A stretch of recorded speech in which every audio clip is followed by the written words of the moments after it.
Hello, and welcome to Unscripted English. I'm your host, Kit. And I'm Lawton.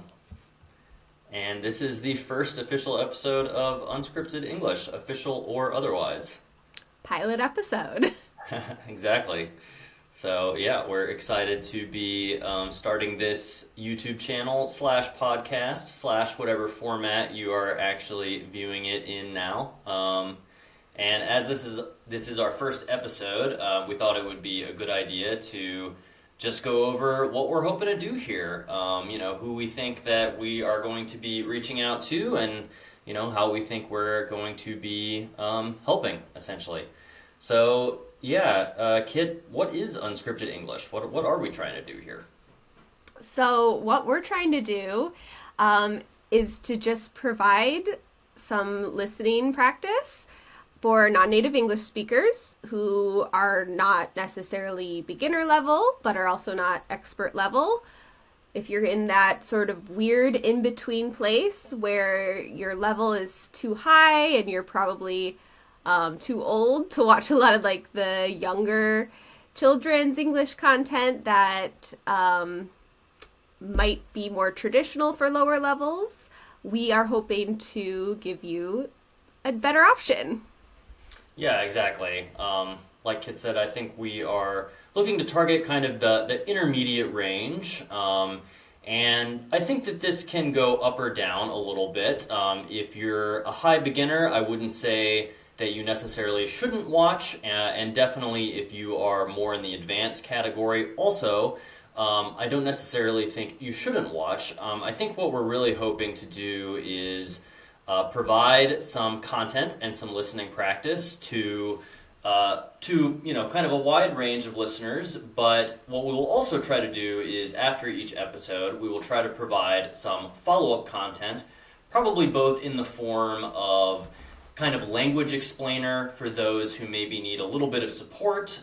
For example, if there are some idioms or things like that we use throughout the episode that we think maybe we could provide a little bit of additional context for, then we'll do that. But also some links to content around kind of the same topics that we've covered.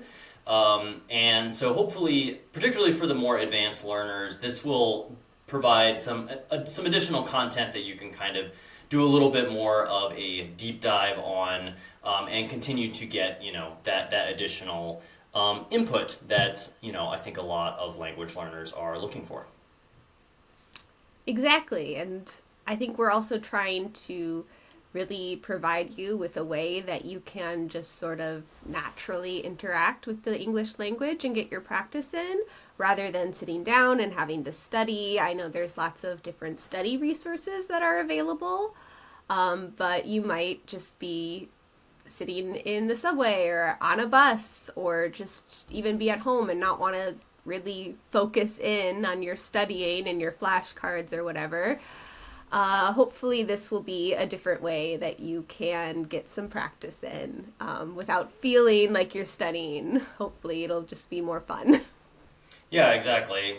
And this is probably a good kind of way to introduce ourselves a little bit, because both Kit and I are also language learners ourselves. We have also been language teachers, though neither of us are currently doing that professionally at the moment. We have both worked as English language instructors and teachers. And like I said, we are both language learners ourselves. And I think part of the inspiration for this channel, for this podcast, is that in our own journeys. So both of us are Korean second language speakers to a pretty high level. I think for both of us, there is a Korean language test that both of us have taken. And Kit, when was the last time you took that? And do you I remember think what it's been four years since I last took the test. I did get, yeah, I did get topic level 5 at that time. It's expired now, but Yeah. if Yeah. anything, I feel like my Korean's gotten better since then. I just haven't Hopefully. bothered to retake the test. Yeah, hopefully in the last 4 years you would expect so. I also took it a number of years ago. I think similarly, maybe 4 years ago, maybe even a bit longer than that. I did manage to get level 6, which is the highest level Ooh. on the test, which is cool. Barely got it, but I did get it. So It we're both, counts. yeah, just barely. So we're both at a pretty high level of Korean, though I think both of us, I mean, maybe I should just speak for myself. I feel like I still have a long way to go to really get to my goal level, and my goal level being kind of native or at least near native level. But what I found, and Kit, what I think you found as well, is that there is not as much content as we would like that kind of fits into what our level can understand and follow very well, but also find enjoyable.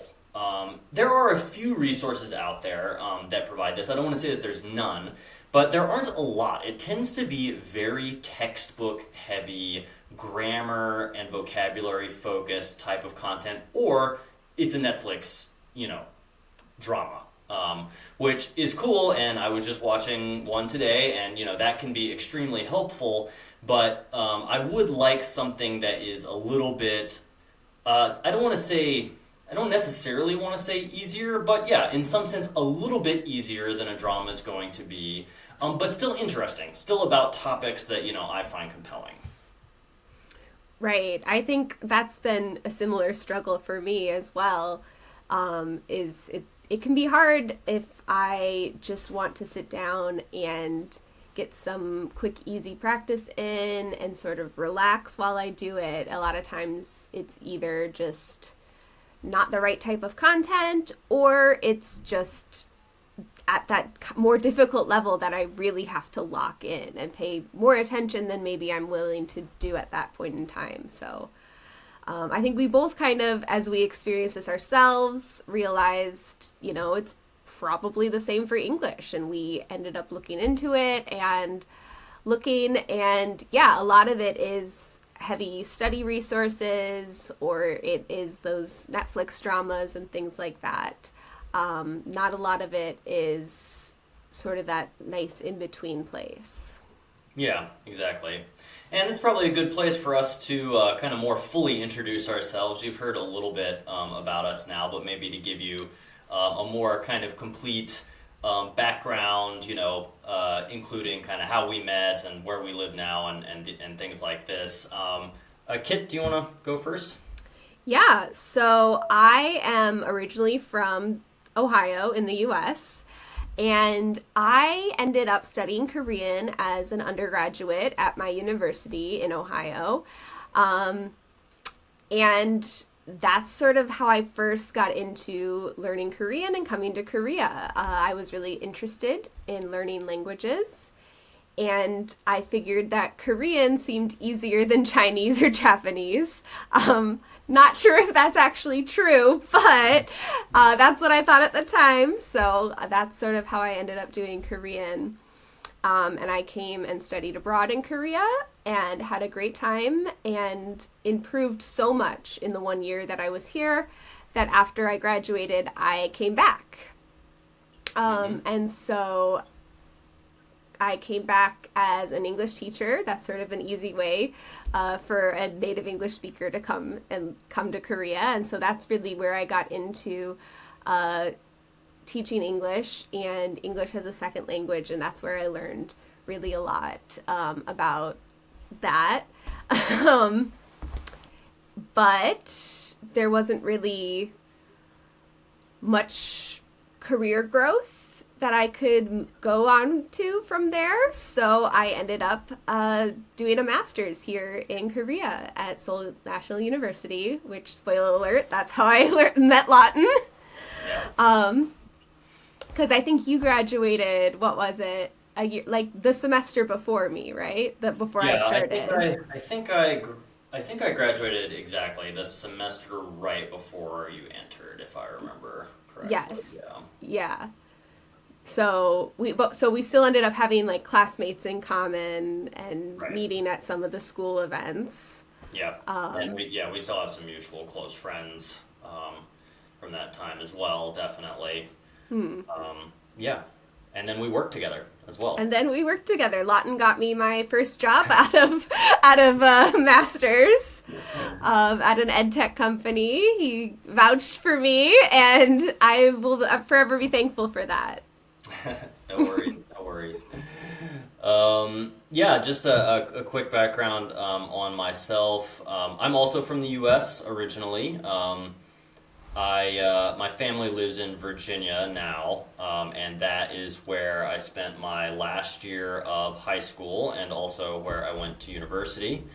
But before that, my family moved around quite a bit. We weren't in any one city or even state for all that many years before we tended to move to the next place. So, lived in several places in the U.S., and then I started university at Virginia Tech, and I ended up studying abroad in France for a year, and that was my first real experience with language learning. I had taken French in high school, and I hated it because I didn't get it. I just didn't get it. I felt like I just wasn't good at it, and that was frustrating for me because I was, in most other things, a pretty good student. I was never absolute top of the class, but I always got good grades, and I was somewhere near-ish the top of the class. And French, I've just found really difficult. I just didn't get it. And that continued into early university. I decided to continue studying French kind of very largely out of frustration. That I just felt like I couldn't learn it, and I really wanted to. I was so annoyed that this thing seemed to be sort of beating me. And so I decided that, well, okay, I'm really struggling to learn this. I should go to France. And I had the option to go for a semester or go for a year, and I decided to go for a year, which was, when I initially arrived, terrifying. But by the time I had been there for a couple of months, I was so glad that I had decided to stay for a full year because in that first semester I did learn a lot, but it kind of really was in the second semester that I think a lot of what I learned sort of took full shape. And then I came back to the US and I graduated, and I was very eager to travel more, basically. You know, going to France really, I got bit by the travel bug, we sometimes say, and wanted to continue traveling a bit, see a bit more of the world. And as Kit said, it was at the time pretty easy to come to Korea as an English instructor, and I knew a couple of people who were a year or two older than me that had done that. And so, yeah, I came initially as an English instructor. And my experience in France had been, that I went there for a year and I learned a huge amount, like kind of going from like B1 level of the language, kind of barely, to about a C1, which was a pretty big leap. And so I was kind of expecting that after being in Korea for, a year or so, that I would be very proficient in the language. Well, I got here, and in the first year learned basically nothing. In the second year, slightly more than nothing, but not much more than that. So after, I think it was in my third year, I decided, okay, this is silly. I'm going to take some classes. So I was in a fortunate position where I was teaching all my classes in the afternoons and evenings. That left my full morning. So I was able to actually go to a local university for morning classes, which were 9 o'clock to 1 o'clock every day for 2 full semesters. So that was pretty helpful, obviously. I learned a lot during that period. And by the time I finished that class, realized that I was interested in learning more formally about language, about learning language, about language structure, about language meaning, all these things. And so that was why I decided to go to SNU and study linguistics for my master's. And yeah, graduated a couple of years later, and yeah, since then have been working and have continued to be very interested in languages, learning languages, and of course, for myself, continuing to improve in Korean. So, yeah, that's just a little bit of my background. Latin, that's so interesting. I never knew that about you studying French and going to France before. Yeah. Um, I actually also studied French in high school, and that was Okay. what also made me want to learn languages, kind of because I Interesting. really liked French, Okay. Kind and of, I yeah. liked learning it. So kind of the opposite. Yeah, that's I, interesting. but I felt like I had kind of plateaued after high school, and I wasn't that motivated with it. So I wanted to do a different language. Yeah, I gotcha. I gotcha. That's interesting. So where do you live now, Kit? So now I live in Seoul, South Korea. So Um, still in Korea. Still in Korea. I've been here, I think, about 10 years now. Wow. Um, which, I mean, Lawton, you say wow, but how long have you been here? Yeah, so I live in Sokcho, actually, Sokcho, South Korea, which is on the East Coast. I did live in Seoul for a number of years, but when I first came to Korea, I came to Sokcho, and then I moved to Seoul to do my master's program and to work. And then a couple years later, I moved back to Sokcho because I love Sokcho. It is beautiful. It is a really great place to live and visit. If you ever have a chance to come to Korea, you should definitely come to Sokcho and check it out. It is a really nice place. So I live in Sokcho now, and I have been in Korea total. This will be coming up on 17 years in August of this year. So yes, I have been here for a very long time. Wow. That's wow. Yes, and actually, I did get my Korean citizenship last year.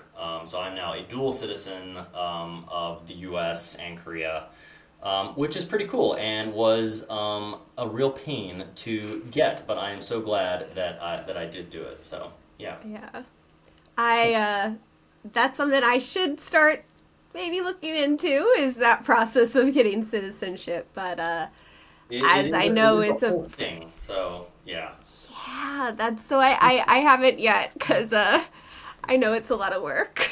It is a lot of work. It is a lot of work, but it's pretty cool. So I mean, I got the citizenship last year, but I just got my Korean passport like a week ago, and it's it's anytime I guess you have a big life event, it takes a while for it to sink in, and I think the Korean citizenship didn't fully sink in for me until I got the my Korean passport. Now it's like, oh wow, yeah, okay, I'm you know Korean now.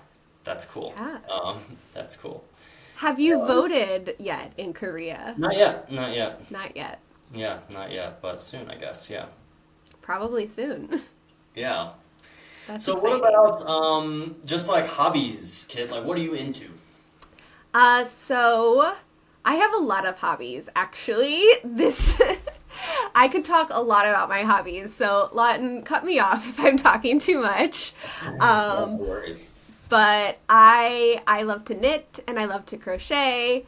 I also do some needlepoint and cross stitch. So I have some old grandma hobbies. That's I am cool. quite a homebody. I like making things. Um, I've played violin from a young age, and so I still enjoy playing and practicing my violin. I don't really do any concerts. I'm not in any orchestras or anything. I just kind of have it, and I play it for fun myself sometimes. I read a lot. I like to read. I also like to watch a lot of TV, specifically Star Trek. I am obsessed with, and we will probably have just an episode at some point where I just talk a lot about Star About Trek Star Trek. because I'm looking forward to it because I know nothing about Star Trek, so I'll be learning along with our viewers. that'll be perfect because you'll be able to like get me to focus on like okay, what I need to talk about for people who maybe don't know it. Um, because it's obviously like a huge American cultural Definitely. reference point, right? Like there are so Definitely. many things that reference Star Trek and that come from Star Trek that you probably don't even know about. So even if you're listening to me talk and being like, okay, that's an episode I'm gonna skip, maybe don't, because it is more relevant than you think to things. So yeah. Totally. Let's see. And then I ski and I snowboard. I'm going Cool. to Gangneung this weekend to go skiing, so I'm very excited. Um, I like active things like that, riding my bike and hiking here in Korea. Um, people ask me, I've been unemployed now for a while and I've been job seeking, but I've had people ask me like, well, what do you do with your time? Aren't you bored? And my answer is no, I am never bored. I like to do a lot of things. So, yeah. Yeah, What, me too. what about you, Lawton? What sort of hobbies do you have? Yeah, I mean, I'm kind of the same in that I do have a lot of hobbies. I do have to say that over the last several years, really since the master's program, I do feel like I let a lot of my hobbies fall away.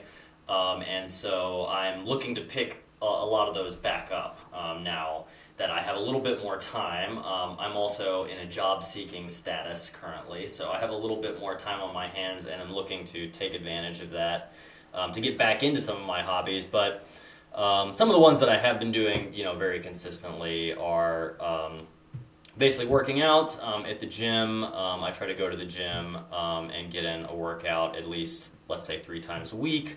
And I also try to run a couple of times a week. And I've also gotten into bouldering recently, which is, for those of you who don't know, it's basically rock climbing, but no ropes. So you stay, you're not climbing up a super high, rock face. It stays relatively low, and there's padding. And mostly I'm going to an indoor gym here in Sokcho called I'm Not Boulder.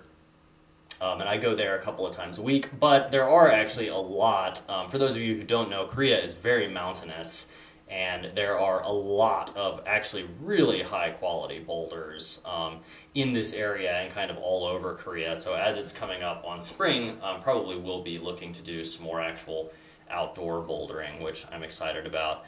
I also like to read, although I kind of fell out of the habit of reading for fun during the master's program at Seoul National University and was mostly just absolutely buried in papers that were interesting and that I enjoyed reading, but were not kind of the same as reading fiction for fun like I used to really enjoy. So I'm looking to get back into that for sure. And then yeah, I mean definitely I do like watching TV as well. These days I do try and watch quite a bit of Korean TV, both because I enjoy it and also because I think it's helpful to continue learning. And I'm kind of trying to get back into my French as well. It's been a really long time, but there are a couple of French podcasts that I really like. There's one called Inner French that I think is really, really good, and for me was a little bit of the inspiration for this podcast. They kind of present materials, very interesting materials, in a slightly more friendly way for anyone who is maybe not a super advanced speaker, but again, let's say kind of intermediate level. And then, if you want to find out more, they kind of give you some resources for that. So, yeah, trying to get back into my French a little bit. And those are most of my hobbies, I think. And that actually reminds me too of a tip I want to give our listeners that might Nice. seem really obvious, um, but is something I did not immediately think of when I first started listening to podcasts and to Mm-hmm. audiobooks, and that Mm-hmm. is you can control your playback speed, right? If we're Totally. talking too fast, or if you're listening to anything that's too fast, you can just slow it down. Yeah. Um, or if the pace is too slow for you, you can speed it up. And Mm-hmm. I do that actually a lot with different podcasts and audiobooks that I listen to. Is I tend to speed them up or slow them down depending on what it is. Yeah, definitely. I rarely listen to anything on one time speed anymore. Hmm. Interesting. So Yeah, I definitely have used that, especially for audiobooks. Kind of point 0.8 speed is normally like a little bit right. easier if it's a Korean audiobook than, and if it's an English audiobook, yeah, often kind of more like 1.5 or something. Um, That's what I usually do with my English audiobooks too. yeah, yeah, that's a And good then tip. anything Korean, I slow it down. So that just you talking about that made me think of that, and I wanted to Yeah, make that's a good sure tip. our listeners don't feel bad if you have to slow us down or speed us up. It's it's your listening, and it's your enjoyment. Yeah, and actually, that's probably a good time to introduce kind of the, let's call it the philosophy, at least for me, coming into this podcast, which is basically a concept called comprehensible input. And this is a relatively well known language acquisition theory, let's call it, um, amongst language acquisition people. But I feel like it still hasn't necessarily really reached all that broad of an audience. So my guess is that a lot of people who are listening probably don't really know what I'm referring to currently, and that is completely fine. And I don't want to dive too deep into the details of it right now. We can maybe do a follow-up episode in the future where we go a little bit into a little bit more detail about the specifics of it. But just to give kind of a quick overview, um, the input hypothesis was something that was developed by Stephen Krashen, who is a linguist and has been for many years now. And to, again, try and just keep things very simple, he basically posits that the main thing, and in some sense the only thing that allows you to learn a language, or I should really say acquire a language, is input in that language. And this separates it from, especially the language instruction at the time, but language instruction that I think is still very common around the world, which tends to be very grammar and vocabulary focused. So this was part of the reason that I didn't like French in high school very much, and I think is part of the reason that I didn't learn it very well, is that we were being taught these quite abstract grammar concepts, and then given normally sort of almost context-free vocabulary words, and then just kind of mashing them together in these, sentence drills and stuff, and that wasn't working for me. I wasn't able to really make natural language out of that, and I think a lot of people have had that experience. So as kind of a reaction to that, there have been a couple of different approaches to language teaching, language learning, language acquisition. Not only the input hypothesis, but there is also a different approach. I'll call it the communication focused approach, which is not an official name, I'm just making that up, but that is a lot more focused on speaking. And typically people who are interested in that type of approach basically recommend that you speak as much as you can, as early as you can, and that it's basically through speaking practice that you eventually really become a full speaker of the language. And that contrasts with the input hypothesis, in that the comprehensible input hypothesis kind of says that, well, if you haven't learned a piece of language yet, you can't really use it to speak. You might be able to do some sort of speaking drill where you're just prompted, to use it, and so you use it quickly in a sentence, and then it sort of falls away. But that's not really the way that we naturally learn languages. We naturally learn languages by listening to them a lot, or reading them a lot. And so basically, the approach says that the best way to learn a language is to get as much input as possible, and even better, again, comprehensible input. So Krashen has this idea of N plus one, basically saying that the ideal input for you is is basically you understand 100% of it except this one thing. This one additional thing, and when that is the case, you will always learn that one additional thing because you have sufficient context to infer it or to learn it. And of course, that's not always possible. It's very difficult to find content that is exactly at that level. But, to put it simply, you're looking for content or input where you understand the great majority of it, but there's just a little bit in there that you can't quite catch. And the more content you get like that, the more that you will learn naturally. One other just important piece of information or part of the theory that I'll briefly communicate is the difference between language learning and language acquisition, according to Krashen.